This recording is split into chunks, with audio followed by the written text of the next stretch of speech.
अयूब खान, इन लोगों ने फैलाया था कि जनाब सियासत में जो है वो बदमाश तबका है, ये यानी बदमाश लोग हैं, और सारी कौम ने इस यानी ये कह लें कि वो जैसे कहते हैं ना, इसको ले लिया इस बयानियों को, और ये हर शख्स कहता था ये गंदे लोग हैं। और इसी वजह से आज तक इस कौम पर जो है ये एस्टेब्लिशमेंट मुसल्लत रही। और इसके भी जिक्र करते हैं जो ख्वाजा आसफ ने, यानी कैसे ख्वाजा आसफ साहब का बयान अभी आया है ना, आपने ट्वीट देखा होगा। हालांकि ये जब जरा शहद ज्यादा पी लेते हैं तो इस तरह की बातें जनाब ये करते हैं। उन्होंने बयान ये दिया है कि ये जो है यानी जिसको आप कहते हैं सियासतदान, ये तो बेचारे बचा खुचा खाते हैं, करप्शन करते हैं, गंदे होते हैं।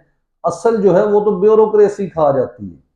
और वो बताया है कि ब्यूरोक्रेट्स ने कैसे जो है बैरून मुल्क जो है, या ब्राजील में या बेल्जियम, ये मुख्तलिफ यानी ब्राजील का जिक्र और यानी मुख्तलिफ ममालिक में कैसे उन्होंने अपनी